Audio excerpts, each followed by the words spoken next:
观众朋友们，大家好，欢迎收看本周的完美主义，我是主持人沈棒林思韵。今天呢，我们来到了美丽的 Getty Center， 洛杉矶的人民应该非常熟悉了。今天呢，我们是为了它一个新的展而来，这个展叫 Remembering Antiquity。那这一次的古董展呢，和之前的有所不一样呢，是很罕见的古董的部门呢和这个 Manuscript 的部门呢，他们有一个合作的这个跨界的一个展，所以呢，今天我们就来看一下这个特别的展览。Hi, I'm Kristen Collins, curator in the Department of Manuscripts. And I'm Kenneth LaPotton, curator of Antiquities. Hey guys, how are you doing today? We're doing well. Kenneth, nice meeting you again. Good to see you, Siobhan.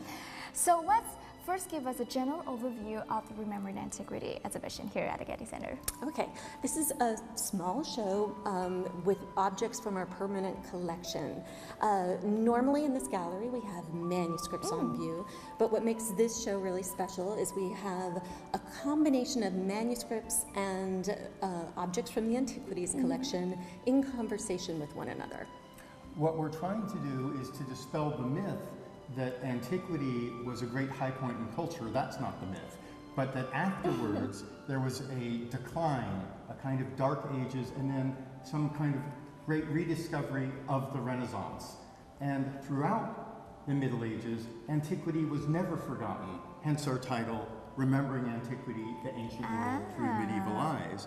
And we try throughout the show, through pairings or groupings of objects from the Antiquities Department with medieval manuscripts, to show the continuity, the ongoing life of antiquity, how antiquity was seen, adopted, adapted, manipulated, and reinvented for very important purposes in the new Christian world. So we have a really great example here of one of these moments of Renaissance. We have a leaf from a Carolingian Bible. This is something made about 845, so a couple generations after Charlemagne. So these kinds of objects were throughout Europe. They were on the ground in Rome, they were in cemeteries, they were found during building works, and they're often decorated with this beautiful scroll work because the acanthus was kind of a weed. It would grow everywhere. And it was used not only decoratively, but also symbolically. It was a symbol of rebirth and continued life. So it was very appropriate in funerary contexts. The wonderful conqueror who went and conquered half of the known world. And he was famous in his own day, but became legendary in antiquity and throughout the Middle Ages. And this case of groupings where we have two beautiful manuscripts as well as two archaeological objects really shows how, although many of the meanings of Alexander remain the same, although he was reused by the Christians, his form changed drastically. So on the left-hand side of the case, we have an ancient marble statue showing Alexander as a hero. He's nude, he's beardless, he was holding a spear in his hand, and this kind of image of Alexander we have many, many different versions of, and it was very famous. And these were standard images of Alexander that were spread throughout antiquity.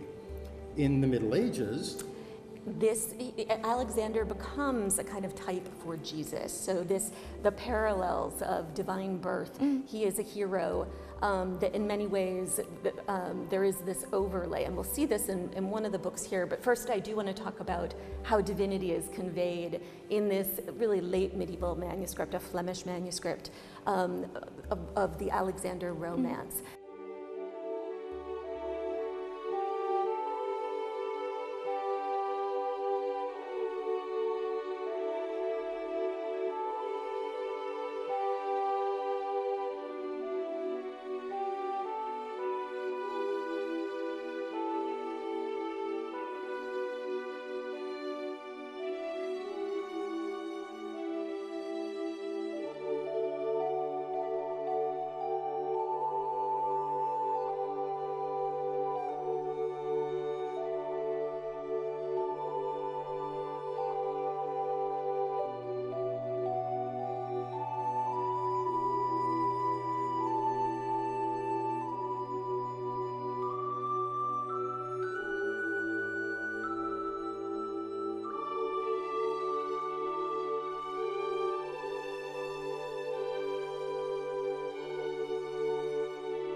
This is actually my favorite wall in the exhibition. Oh.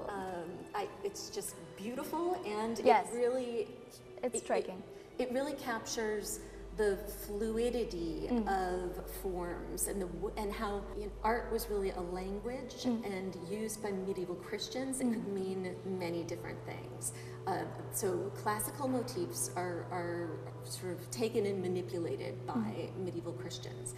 And what's wonderful is we have not just one, but two winged figures in this manuscript.